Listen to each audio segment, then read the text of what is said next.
Risk of Rain 2 has launched into early access on Steam, and is running an interesting promotion for its first 2 days of sale. The game itself surprise launched on Steam today, at $19.99, and players that pick the game up in its first 48 hours get a complimentary second copy of the game to share with a friend.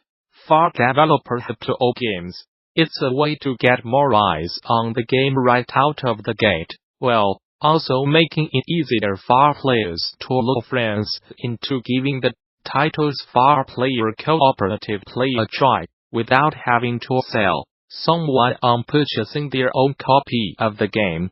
Running a promotion to highlight a game's co-op features is something the upcoming Wolfenstein Youngblood announced it would be doing. As will this be Caswell? In that case, Bethesda unveiled that the deluxe edition of the game would include a buddy pass that lets a second player play through the game, so long as they are playing co-op with the original purchaser. On Tuesday morning, Google unveiled details on Stadia, the company's vision for a data center-based games platform.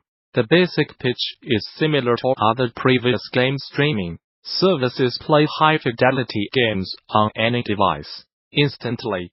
But the difference between Stadia and predecessors such as OnLive and Icon PlayStation Now is that Google has the infrastructure and ecosystem that may position Stadia to succeed where past streaming services have failed or flawed. We know nothing at all about streaming in general. We have a lot of experience with platforms like YouTube, said Jack Bisser, director for games business development for Stadia. On top of that, there's stuff people do not think about every day, which is how large our data center network actually is. With so many points of presence near all the major metropolitan areas, there are not a lot of companies that have a network like that, he said. Google yesterday said flatly, the future of gaming is not a bus, making the not-so-subtle suggestion that Stadia is poised to replace traditional game consoles. Google may be right, but is 2019 the year for that succession to take place? Issues such as latency and performance issues have plagued past services, but Bisser says Google has the means to overcome those performance challenges. He declined to give specific bandwidth requirements for the optimal Stadia experience, but said YouTube is a good proxy for Stadia's case-by-case performance. If you have a good high-definition YouTube experience in your home today, you are probably in pretty good shape for Stadia, said Bisser. If you are able to stream 4K YouTube videos into your home today, you are probably in pretty good shape to get 4K in Stadia. He said Project Stream, the large-scale beta test of Stadia from late last year, validated Google's internal efforts to get a game streaming service going. The test actually went extremely well. The test not only validated Stadia in our minds, but also to gamers.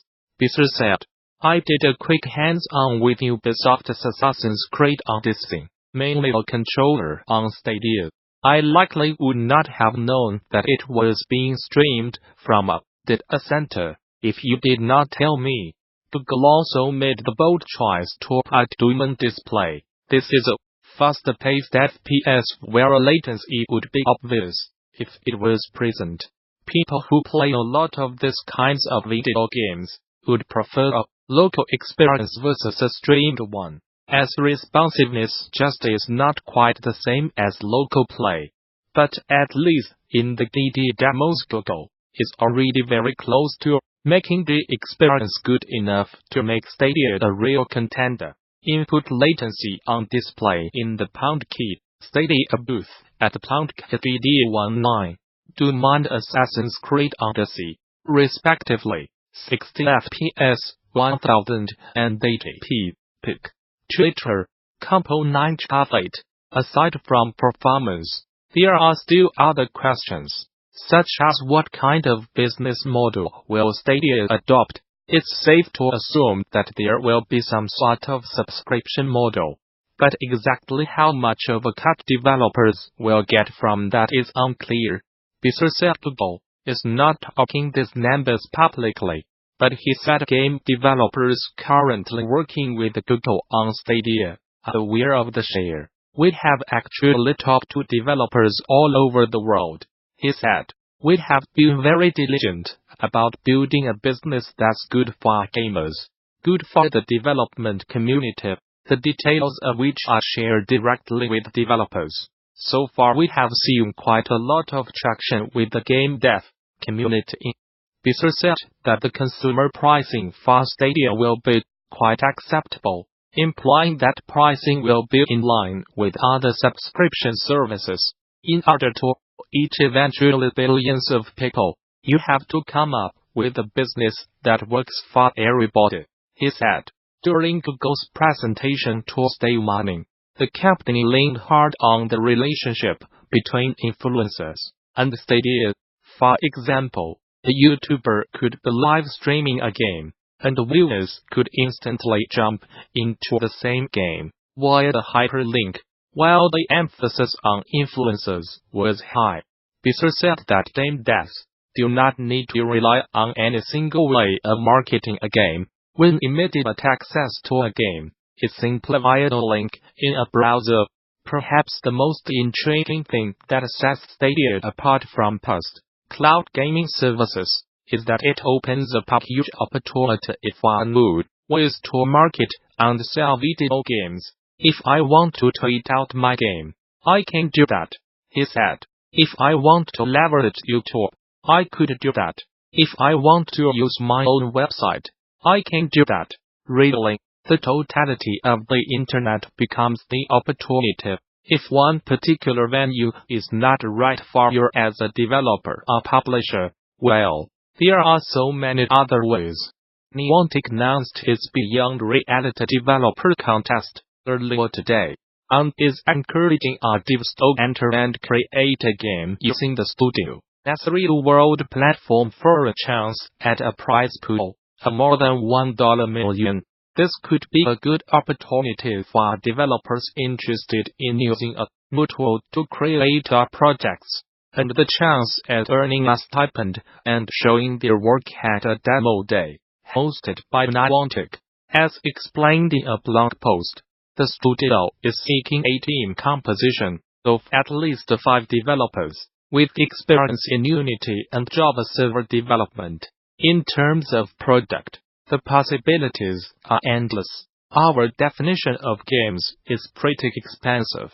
So if you have an idea that bridges gaming and other areas like physical activity, social, travel or shopping, please feel free to submit.